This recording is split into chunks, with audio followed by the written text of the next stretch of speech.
Nah, kita masuk ke sesi question and answer. Betul. Pertanyaan pertama, boleh dibacakan untuk pertanyaan pertama? Oke, pertanyaan pertama kita sampaikan untuk Bu Rukmi terlebih dahulu dari Pak Tito, Bu Rukmi. Ini karena kita kan sekarang generasi di Pertamina itu ada X, generasi Y, generasi Z gitu ya Bu ya. Lintas generasi. Dari Pak Tito bertanya bahwa apa yang membedakan leadership untuk masing-masing generasi tersebut?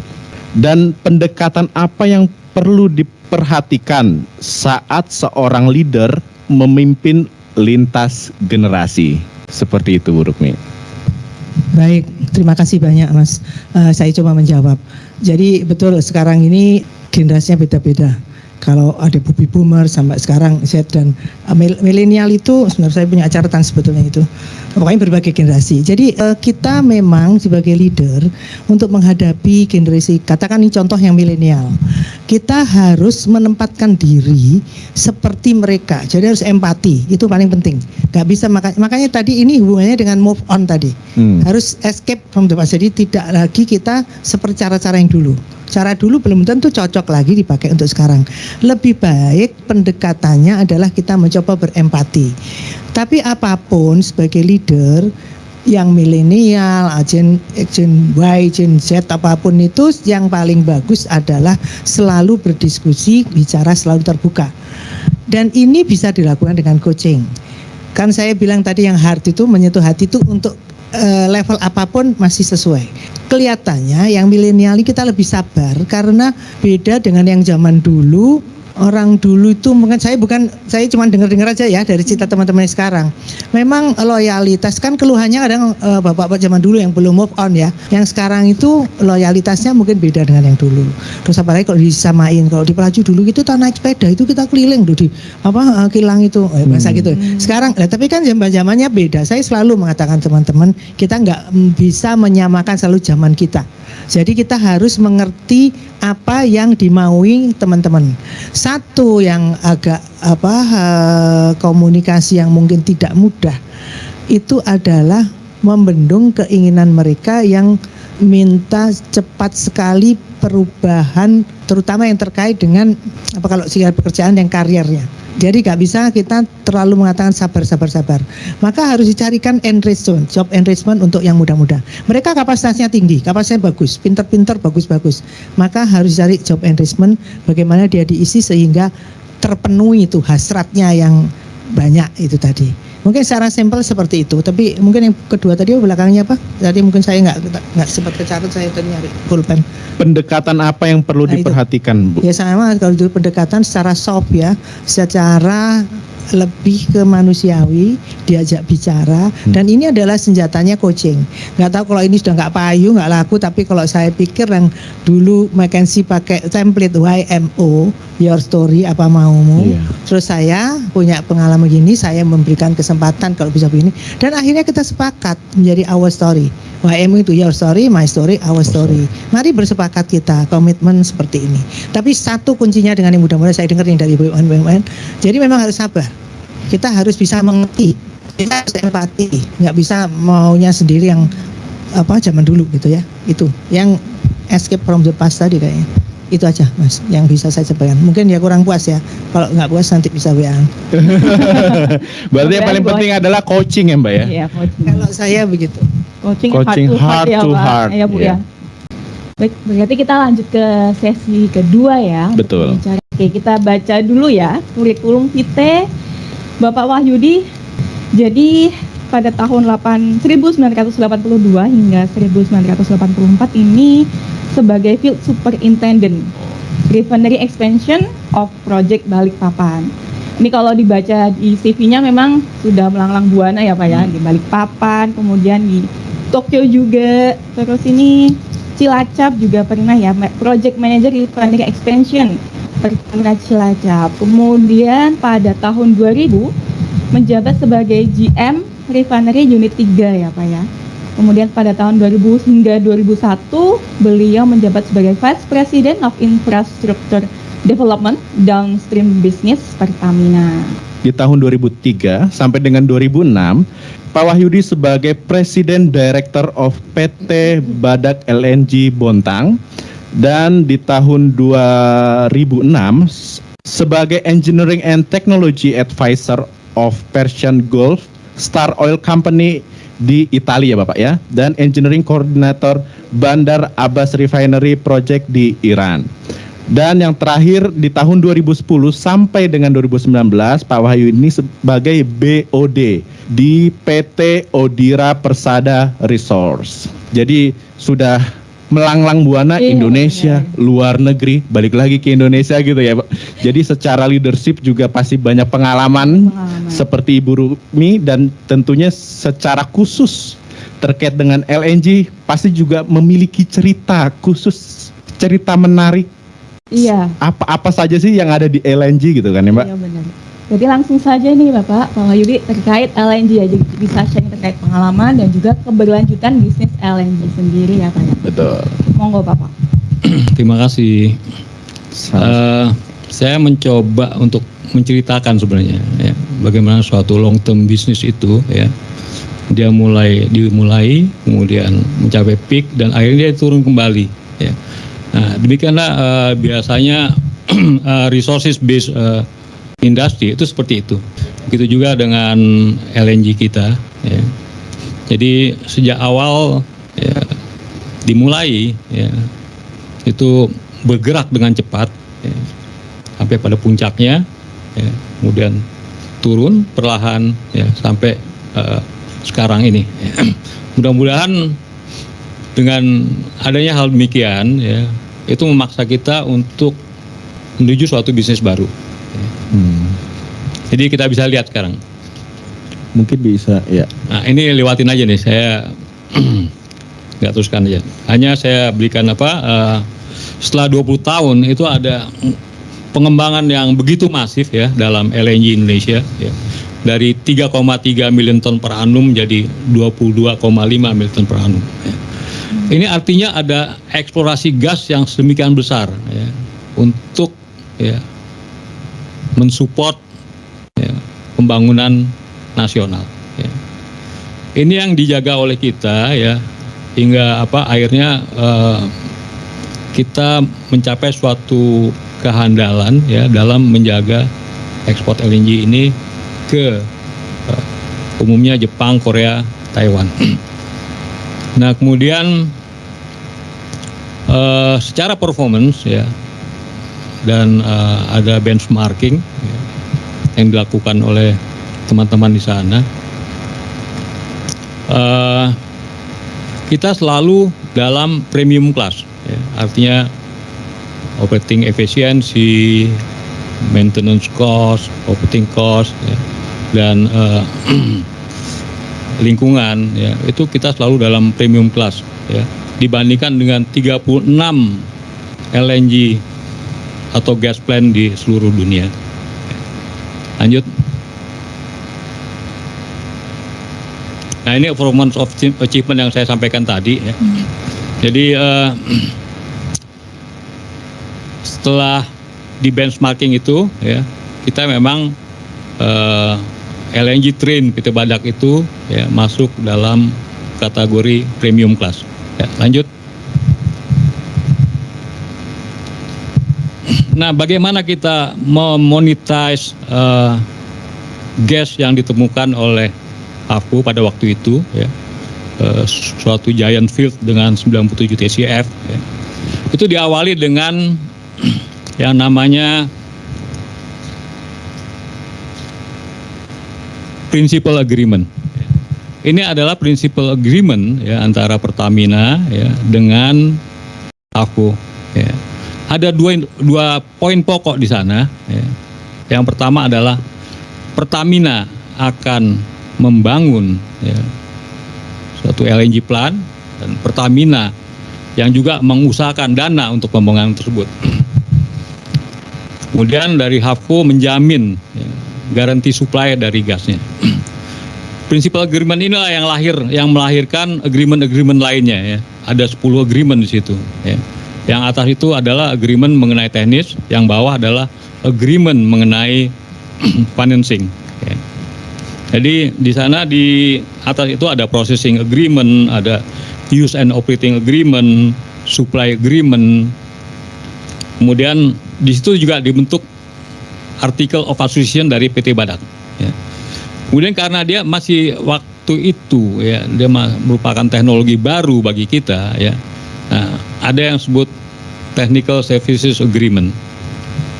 Di bawahnya itu semua adalah terkait dengan financing, ada loan agreement dan lain sebagainya. Ya. Nah, ini adalah suatu implementasi pertama ya, dari non-recourse financing, ya. Di mana pembayaran daripada financing itu ya dilakukan oleh produksi ya dari LNG. Ini nggak perlu saya terangkan. Nah, ini pencapaian ini juga dilakukan oleh kilang-kilang Pertamina ya. Menanjaknya mereka dari level 1 sampai level 8 itu cukup cepat ya. 2006 sampai 2012 ya. Jadi suatu pergerakan yang cukup masif dari penilaian ISRS. Lanjut. Nah, ini adalah tahap pengembangan ya dari LNG kita ya.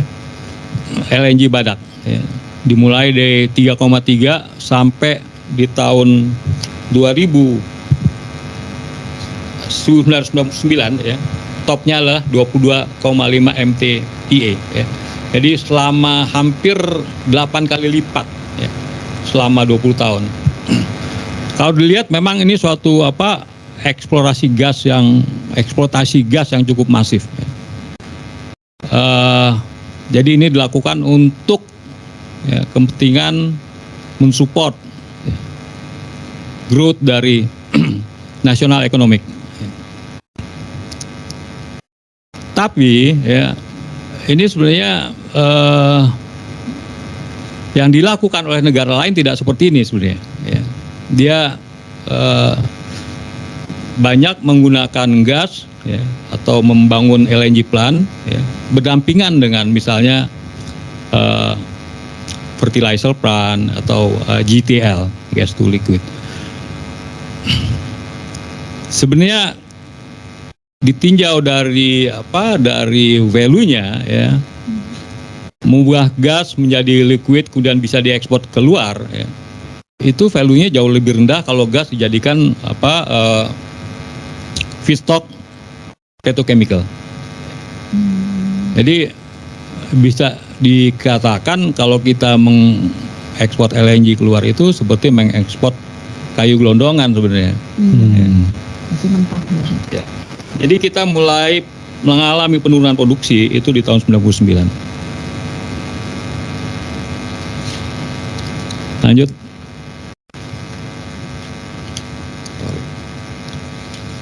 Jadi ada 3 tahapan sebenarnya ya. 1 invention ya, development, kemudian declining ya. Dalam invention itu yang terpenting adalah pemilihan teknologi yang tepat. Ya. Kemudian financing ya.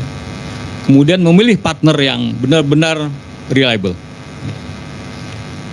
Dalam awal invention inilah mulainya kita akan memulai ya, dengan social engineering. Karena pada dasarnya ya, suatu proyek itu ya, bisa dikatakan berhasil ya, ada 2 ukuran, tangible dan intangible ya. Pada awalnya Badak ini adalah sebuah kampung nelayan ya, yang hanya dihuni oleh 600 kepala keluarga ya. Dalam perjalanannya ini ya, kota Bontang ya, itu menjadi kota madya sekarang ini ya, dengan 200.000 penduduk ya. Dan APBD-nya itu sekitar 1,6 triliun ya. Jadi kita bisa melihat dampak suatu proyek ya, selama 50 tahun itu memberikan perubahan peradaban ya, dari manusia pedesaan ya, menjadi masyarakat perkotaan yang modern. Bontang ini menjadi kota yang benar-benar sekarang kalau saya lihat itu yang terbaik di Kalimantan Timur. Ya, ketika market itu semakin bertambah, ya, kemudian mendorong development. Ya. Pada saat development ini sebenarnya kita juga harus mengantisipasi terjadinya bisnis declining. Ya. Nah, pada tahapan terakhir adalah declining, ya, kita mulai melakukan downsizing, ya. Kita mulai memikirkan business development ke depan, ya. Kemudian kita mulai transformation leadership, ya, karena perubahan bisnis ini, ya. Kemudian kita akan memikirkan kembali aset reutilization. Nah, yang terakhir ini, ya, selama 60 tahun itu, ya, kita banyak menggain knowledge, ya, pengetahuan, baik operation, maintenance maupun desain. Ya. Nah, inilah yang merupakan suatu kekayaan, ya, yang bersifat intangible, ya, yang akan menjadi modal untuk merubah bisnis kita ke depan, ya, dari resources bisnis, ya, resources based business menjadi knowledge base, ya, entity. Saya dan teman-teman melihat, ya, bahwa pengalaman kita selama 50 tahun itu, ya, cukup menjadi modal, ya, bagi kita untuk menjadi knowledge based company, ya. Jadi kita melakukan compilation dari design practice, plan specification, OM management, ya, dan lingkungan. Nah, untuk mengenrich itu, ya, kita perlu menambahkan misalnya pengetahuan mengenai filosofi basic front end design, ya, equipment technology, ya. Di proses LNG itu sederhana, ya. Namun teknologi equipmentnya yang agak ruwet. Jadi kita mencoba bagaimana dari suatu operating company, ya, untuk menjadi licensing company, ya, knowledge based company. Karena dengan pengalaman yang ada itu, lebih-lebih, ya, kita sering diminta oleh LNG di luar, ya, misalnya Snøhvit di Norway, ya, untuk mendidik operator mereka, ya, dan melakukan startup di Norway. Ya. Jadi kalau kita lihat sebenarnya brand dari Badak LNG ini, ya, cukup mumpuni, ya. Sehingga kalau kita merubah, ya, dari resources based company menjadi knowledge based, ya, itu sudah cukup modal sebenarnya untuk menjadi licensor, ya. Hanya perlu memang mungkin partnership dengan pihak lain, ya, untuk menutupi kekurangan-kekurangan yang ada. Lanjut. Nah, ini 4 pilar dari knowledge based company, ya. Ada professional, leader, supporting staff, and managers. Ya, yang paling menjadi core di sini adalah para profesional, ya. Karena inilah yang akan menghasilkan banyak keuntungan, ya, untuk perusahaan, ya, profesional, ya, dibantu dengan leader yang mampu, ya, mempave the way untuk menjadi suatu company, ya, dengan lingkup yang berbeda. Jadi kalau kita lihat, ya, intangible asset yang kita punyai, ya, misalnya external structure, ya, itu kita punya brands yang sudah cukup mumpuni, ya, customer relation yang cukup baik, ya, karena selama ini kita bisa menjaga ekspor LNG keluar, ya, dengan baik, ya, dengan keandalan yang tinggi. Sementara di internal structure kita punya plan management yang mumpuni untuk memanage LNG plant dengan baik. Kita punya juga desain practice, ya. Kemudian engineering standard and code, ya. Kemudian juga root cause analysis of the problem, dari semua problem yang ada.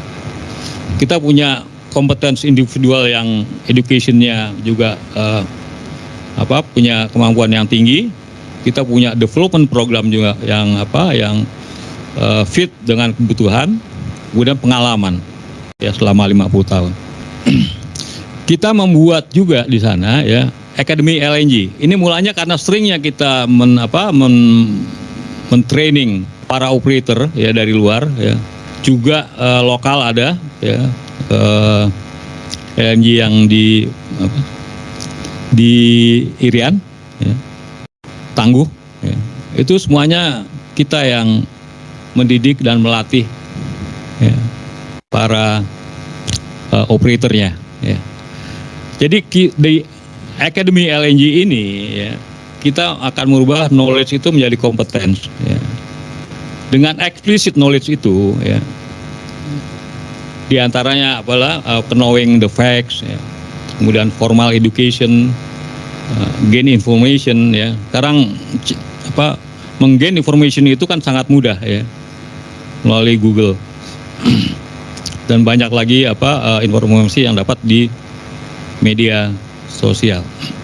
Jadi explicit knowledge ini ya, akan menjadi skill ya apabila ya dia disupport oleh training ya, practice, knowing rules dan procedure ya.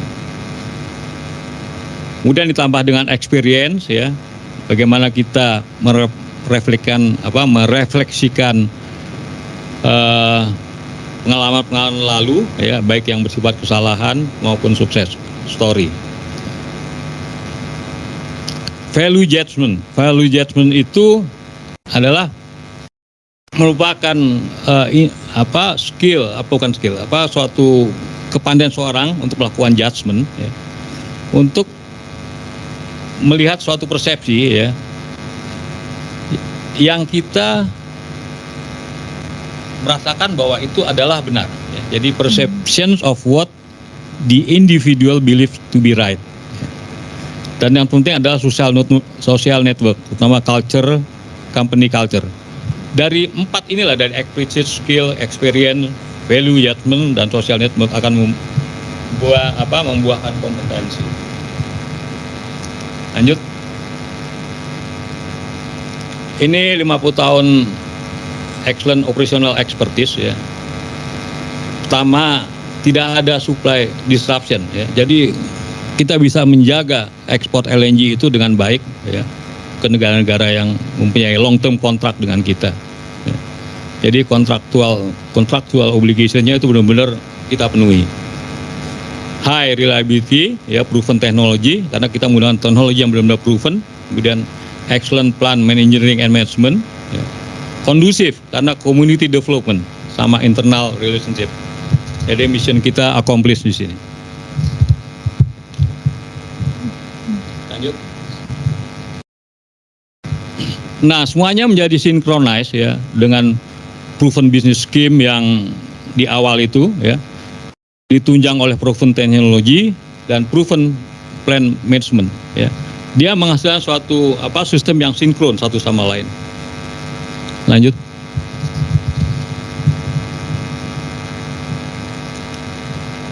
Ya, dari technology and design review ya.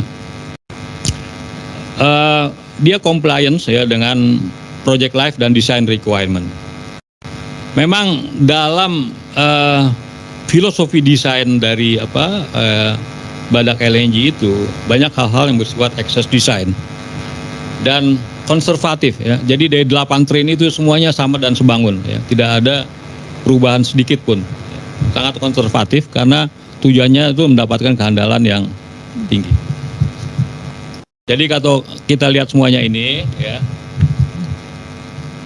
kemudian teknologi yang tepat ya, kemudian desain yang access design konservatif ya, tidak ada catastrophe failure ya, plan management yang fit dengan kebutuhan, itu menghasilkan successful execution of long term contract agreement.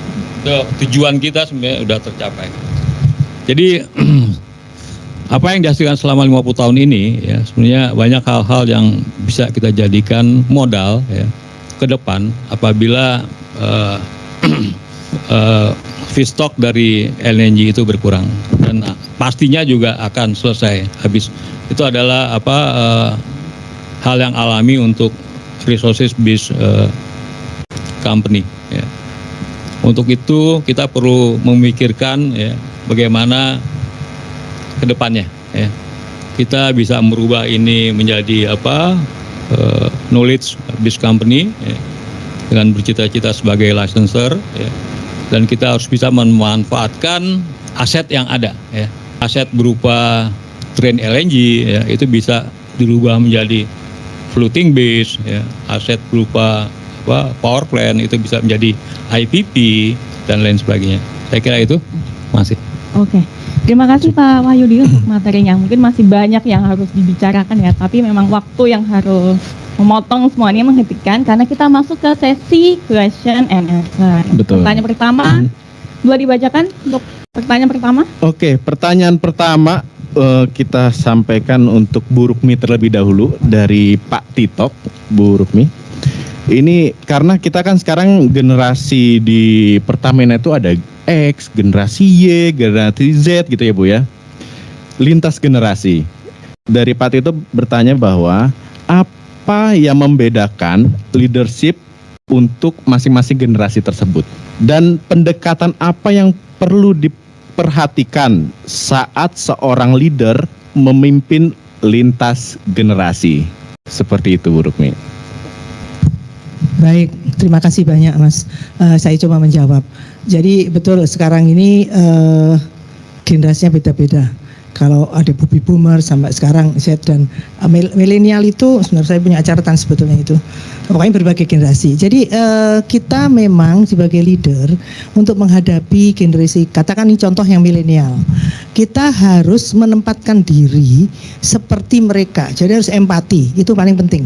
Gak bisa makanya tadi ini hubungannya dengan move on tadi.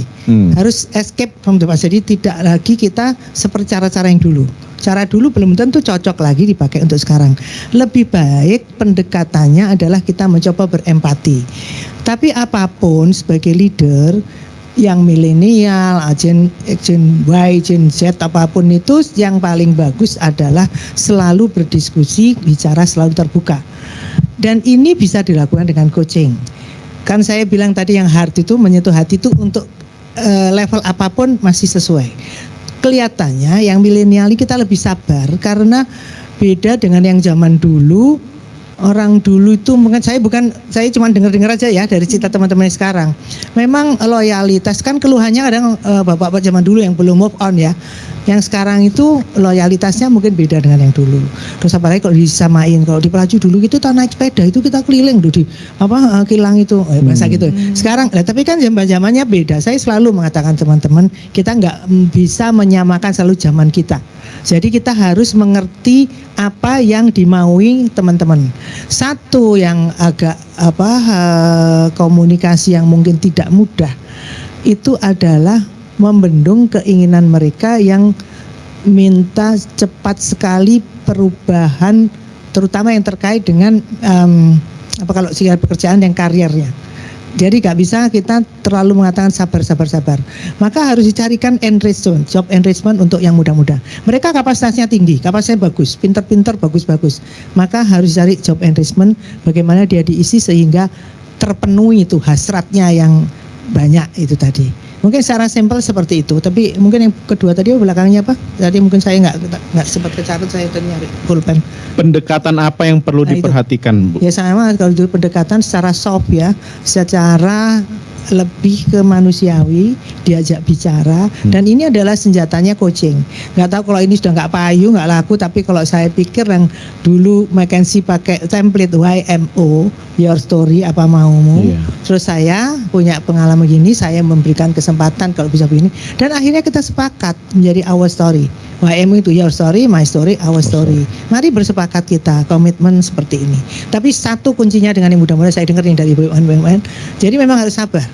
Kita harus bisa mengerti, kita harus empati, nggak bisa maunya sendiri yang zaman dulu gitu ya. Itu yang escape from the past tadi kayaknya.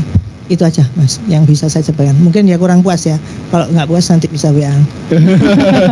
Berarti yang paling penting adalah coaching ya Mbak ya? Iya, coaching. Kalau saya begitu. Coaching heart to heart ya Bu ya. Oke, ini masih dari Bang Tito ya ke Pak Wahyudi sekarang. Pertanyaannya, bagaimana Bapak menilai case LNG Bukaran? sebagai orang Pertamina dan profesional yang sudah malang melintang di dunia gas? Saya sendiri tidak mengikuti ya, case tersebut. Ya.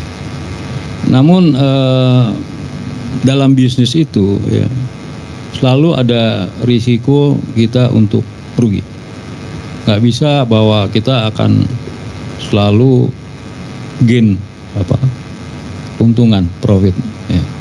Pada saat tertentu karena dinamika bisnis itu begitu besar ya, begitu masif, dan juga itu juga terkait dengan misalnya geostrategi, geopolitik ya.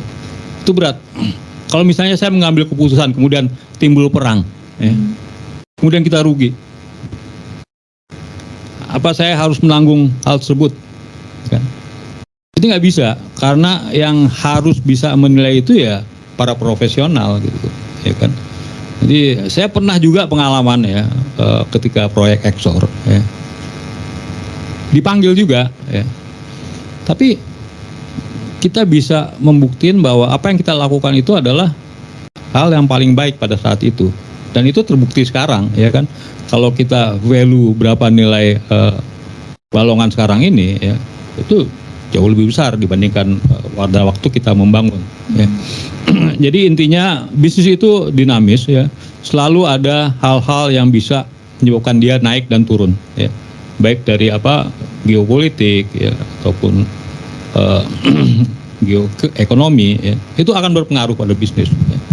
Pada saat kita mengambil keputusan itu mungkin benar, tapi 5 tahun kemudian terjadi hal-hal yang di luar dugaan sehingga menimbulkan kerugian bagi perusahaan. Ya itu suatu hal yang wajar aja. Ya. Masih. Oke, terima kasih Pak Wahyudi. Ini pertanyaan dari AOC Tim, Bu, untuk Bapak Wahyudi dan juga Ibu Rukmi. Seberapa pentingkah tata nilai culture di mata Ibu dan Bapak? Monggo Ibu Rukmi dulu mungkin ya. Baik, saya coba menjawab, tapi mungkin yang namanya ilmu begini kan bukan ilmu eksak ya, nggak ada yang benar nggak salah, semua benar semua salah gitu ya. Jadi culture itu kalau saya mengalami betul Mbak, Mas, masa-masa transformasi Pertamina zaman Pak Ari Sumarno. Anda belum masuk ya, kan sebetulnya transformasi yang besar-besaran itu tahun 2006 ya, yang terus SPBU berubah semua dari yang wajahnya seperti itu menjadi itu, termasuk kita ini yang pakai coverall itu segala macam, itu sebetulnya itu transformasi yang menyentuh luar dalam istilah saya. Jadi culture itu adalah menurut saya nyawanya suatu perusahaan loh. Jadi banyak survei yang mengatakan budaya perusahaan itu membuat juga seorang pekerja itu nyaman atau tidak.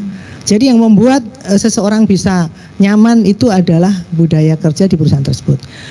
Juga dari sisi bisnis, meskipun transformasi menghasilkan secara keuntungan yang besar, tapi kalau culture-nya tidak dijaga, yang akhlak sekarang itu ya, itu tidak menjadi suatu sikap, attitude, jadi dari corporate culture menjadi personal culture, itu bisnisnya tidak sustain. Ini dulu dibuktikan dengan survei-survei pada waktu McKinsey. Jadi penting banget suatu perusahaan mempunyai budaya perusahaan yang baik, dan itu menjadi yang paling penting. Makanya ada ukuran-ukuran, nggak tahu Pertamina sekarang, tapi BUMN lain masih diukur itu. Bagaimana internalisasi dari corporate menjadi personal itu seberapa sudah ada skornya. Saya terus terang aja malah belum begitu mengikuti apa yang terjadi di Pertamina sekarang. Kalau dulu gitu, jadi itu penting banget kalau dulu itu. Artinya besar. Jadi perusahaan tidak ada sustain kalau tidak disertai dengan culture yang kuat, tata nilai yang kuat. Itu aja saya kira sih. Yang lagi Pak Wahyudi. Ya. Culture itu sebenarnya kan terbentuk ya, dari bagaimana proses bisnis di perusahaan itu berjalan ya, dia akan membentuk culture ya. Culture semakin kuat suatu culture ya, itu akan menjadikan perusahaan itu semakin kuat. Artinya begini, kalau ada suatu misalnya personal yang kurang baik, kalau dia masuk dalam culture itu, dia akan menjadi baik ya. Jadi sistem yang baik akan membuat orang yang tidak baik menjadi baik ya. Sebaliknya sistem yang jelek akan membuat orang yang baik menjadi tidak baik. Ya. Itu bisa terjadi kalau culture-nya memang tidak baik. Tapi culture yang kuat, ya, corporate culture, ya, itu akan membuat seorang yang tidak paham akan culture itu, ya, tidak paham dengan proses yang ada di dalam bisnis di perusahaan itu, akan terimbas untuk menjadi paham. Ya. Dia akan ikut dengan culture tersebut. Kalau dia tidak ikut, dia lama-lama akan terbuang. Terima kasih. Baik, terima kasih Pak Wahyudi untuk jawabannya. Oke, pertanyaan selanjutnya ada dari Pak Anton Wibowo, Bu. Izin bertanya untuk Bu Rukmi. Sebagai leader, bagaimana menyeimbangkan antara coaching terhadap subordinat kita dengan juga memenuhi kebutuhan coaching pada diri sendiri, agar supply energi coaching kita menjadi lebih powerful dan bermakna bagi kesuksesan organisasi mencapai tujuan bersama. Mohon berkenan sharing pengalamannya dari Ibu Rukmi. Terima kasih, semoga Ibu senantiasa sehat dan bisa terus berbagi manfaat. Amin ya rabbal alamin. Jadi menyeimbangkan. Saya memang di saatnya transformasi itu coaching itu digencarkan lah. Ada months of coaching segala. Nggak lama, mungkin nggak ngalami ya, karena waktu anda nih datang di Pertamina sudah relatif stable ya kita ya.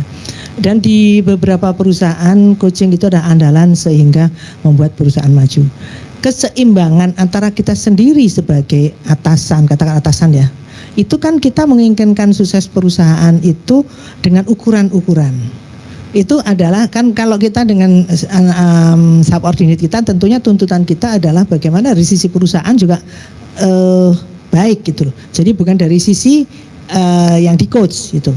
Jadi itu harus diseimbangkan dengan coachingnya itu bukan hanya yang soft skill tapi juga masalah KPI. Bagaimana pencapaian Anda itu diseimbangkan. Kadang-kadang coaching saya punya pengalaman saja ya. KPI-nya tercapai, tapi saya lihat leadership-nya dia nggak bisa membangun kebersamaan dengan tim. Saya lihat dia anak buah saya langsung ya, terus dia punya anak buah. Saya lihat semua dikerjain sendiri. Nah ini harus dimasukkan juga di dalam soft skill yang pada saat kita coaching. KPI Anda tercapai, tapi saya tercapai ini tujuan perusahaan. KPI dari Key Performance Indicator target tercapai. Tapi dari sisi leadership, dari soft skill, Anda juga harus perhatikan Anda tidak bisa hanya bekerja sendiri. Jadi harus menciptakan leader, harus menciptakan leader gitu ya. Jadi nggak bisa kita harus menciptakan generasi pengganti kita gitu.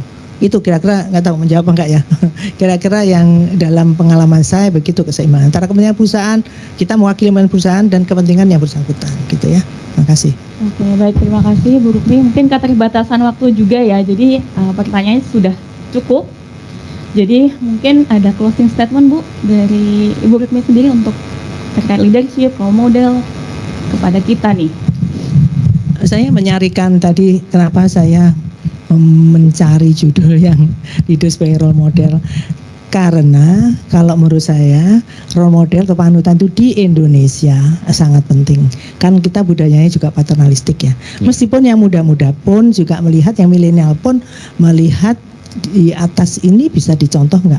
Jadi sebagai inti dari apa yang saya sampaikan, seorang leader di level apapun penting menjadi role model, panutan, contoh di antara lingkungannya. Nggak usah ngomong anak buahnya, lingkungannya.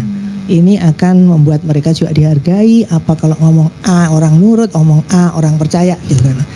Itu pentingnya role model ya. Nggak tahu ini kembali lagi benar apa enggak, ini persepsi dan juga apa yang saya alami. Baik, itu saya kira, dan terima kasih atas perhatiannya. Sukses semua untuk semua pekerja Pertamina, adik-adik yang milenial. Saya punya sebenarnya definisinya tapi tadi belum kebaca apa itu yang masang-masang jin itu. Terima kasih banyak atas perhatiannya. Wassalamualaikum warahmatullahi wabarakatuh. Waalaikumsalam. Terima kasih Bu Rukmi. Mungkin selanjutnya kepada Pak Wahyudi, ada closing statement yang akan disampaikan Pak. Terima kasih. Knowledge ya dalam operasional kilang, apakah kilang LNG, ya, refinery, ya, itu sesuatu yang merupakan intangible asset dan nilainya tidak terkira. Jadi kita ya, harus mengimplementasikan knowledge management ya sedemikian rupa ya sehingga kekayaan-kekayaan yang sifatnya intangible itu ya benar-benar dapat kita compile dengan baik ya, sehingga memberikan pengetahuan tambahan ataupun modal untuk bisnis kita ke depan ya. Seperti BP ya, intangible asetnya ya seperti engineering standar dan lain sebagainya itu nilainya sangat tinggi ya. Itu bisa sampai $6 billion ya. Jadi kita berpengalaman dan dalam operasi dan maintenance refinery ya. Semuanya itu bisa kita kodifikasi ya, menjadi suatu aset yang berharga, intangible aset yang berharga ya. Saya kira itu yang ingin saya sampaikan. Ibu sedikit. Silakan, Saya Ibu. mohon maaf kalau ada yang kurang berkenan, lupa saya menutup dengan mohon maaf kalau kurang berkenan. Mudah-mudahan bisa ada manfaat. Jangan sampai kesannya adik-adik semua wong tua iki ngomong-ngomong. Terima kasih. Ini merupakan suatu momen yang sangat langka dan luar biasa ya Mbak ya. Kita bisa mendapatkan sharing dari Iya. orang-orang hebat. Walaupun tua sebenarnya masih jiwa muda sebenarnya Ibu dan Bapak ini ya. Dan rendah hati juga. Rendah hati ya. Dan jangan sampai rendah diri tadi ya. Benar banget. Mungkin sebagai penambah semangat kita berikan tepuk tangan applause yang sangat luar biasa untuk kedua narasumber hebat kita ya. Ibu Rukmi dan juga Pak Wahyudi. Setelah kita mendengarkan closing statement dari Bu Rukmi, Pak Wahyudi, tentunya Bu MC itu nggak mau kalah biasanya Iya, Bu. kita tahu. Nggak mau kalah. Kita punya closing statement juga nih Bu untuk kita semua. Iya. Silahkan mendengarkan. Pertamina akan selalu memberikan apresiasi bagi mereka yang terus berdedikasi.